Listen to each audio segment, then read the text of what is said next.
भारतीय संविधानाचा अमृत महोत्सवी वर्ष चालू असताना या देशाच्या संसदेमध्ये लोक संविधानावरती एक डिबेट 2 दिवसाचं शासनाने आयोजित केलं। आम्ही त्याचं अभिनंदन करतो, परंतु ते डिबेट चालू असताना या देशाचे गृहमंत्री अमित शहा यांनी बाबासाहेबांचा एकेरी उल्लेख केला आणि संविधान जर विज्ञानाला मानत असेल तर त्या ठिकाणी मोक्ष आणि देव या बाबींचा उल्लेख करून त्यांनी संविधानाची सुद्धा त्या ठिकाणी पायमल्ली करण्याचा प्रयत्न केला। एकंदरीतच बाबासाहेब आंबेडकरांचा घोर अपमान त्या ठिकाणी केला गेला, संविधानाचा अपमान त्या ठिकाणी केला गेला आणि या कृतीमुळे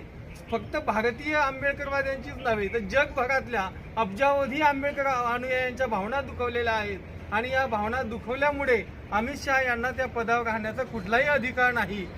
ज्या संविधान निर्मात्याचा अवमान जर त्या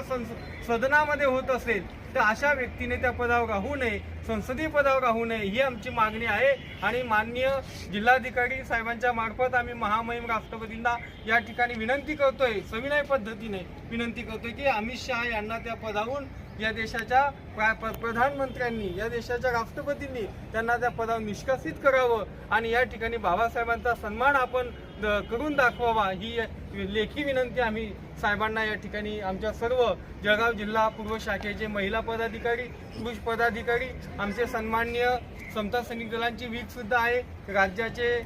संघटक आणि आमचे मार्गदर्शक आदरणीय केवाय सुवाडे गुरुजी या ठिकाणी उपस्थित आहेत, आदरणीय जिल्ह्याचे जिल्हाध्यक्ष रवींद्रजी वानखेडे गुरुजी आहेत, महिला विभागाच्या अध्यक्ष आदरणीय प्रियंकाताई आहेरे सुद्धा त्यांच्या सर्व कार्यकारिणीसह उपस्थित आहेत, जिल्ह्याचे सर्व पदाधिकारी या ठिकाणी उपस्थित आहेत, समता सैनिक दलाचे संपूर्ण पदाधिकारी या ठिकाणी उपस्थित आहेत। या ठिकाणी आमच्या ज्या भावना दुखवल्या गेल्या या भावनांचे आदर शासनाने प्रशासनाने करावा आणि आमच्या मागण्यांना न्याय द्यावा हीच विनंती मी या ठिकाणी करतो।